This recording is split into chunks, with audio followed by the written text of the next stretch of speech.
নিজের মায়ের মৃত্যু কাছাকাছি চলে আসছে, অসুস্থ অবস্থায়, চরম অসুস্থ অবস্থায় ভেন্টিলেশনে আছে, তখন সে স্ট্যাটাস দেয় বাংলাদেশে আসা আমার একার উপরে নির্ভর করে না।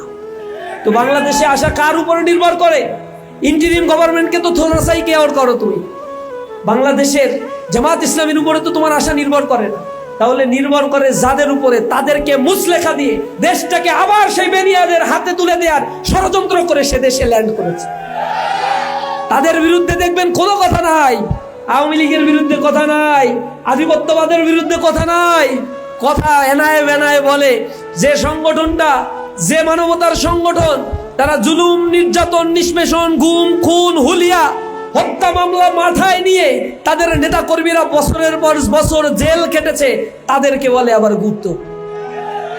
আমিরে জামাত, বাংলাদেশ জামাত ইসলামীর সেক্রেটারি জেনারেল অধ্যাপক মিয়া গোলাম পরোয়ার, এই মানুষগুলো দেশেই ছিল।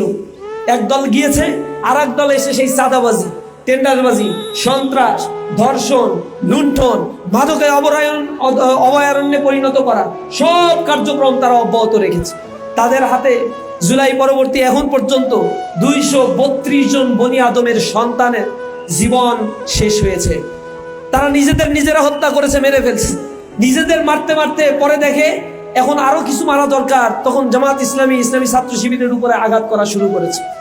এগুলো আঘাত করে যখন দেখে এদেরকে থামানো যাচ্ছে না, রাস্তায় মানুষ নেমে গিয়েছে ইনসাফের প্রতীক দাঁড়িপাল্লার পক্ষে, চাঁদাবাজির বিরুদ্ধে, সন্ত্রাসের বিরুদ্ধে মানুষ নেমে গিয়েছে, তখন তারা আক্রমণ করার চেষ্টা করছে। আমাদের মা বোনেরা যখন রাস্তায় নেমেছে, তাদের পোশাক খুলে নেয়ার হুমকি দিচ্ছে, তাদের গায়ে লাথি মারা হচ্ছে, কাপুরুষের মতো তারা মায়েদের গায়ে, বোনেদের গায়ে হাত দিচ্ছে। এটা তাদের দৈন্যতা আর রাজনৈতিক দেউলিয়াত্বের সর্বশেষ সীমায় তারা এখন উপনীত হয়েছে। জালেম যখন পতন হয়, সেই পতনের রাস্তা সে নিজেই তৈরি করে, অন্য কেউ তার রাস্তা তৈরি করে দেয়। এরা নব্য জালেমে পরিণত হয়েছে।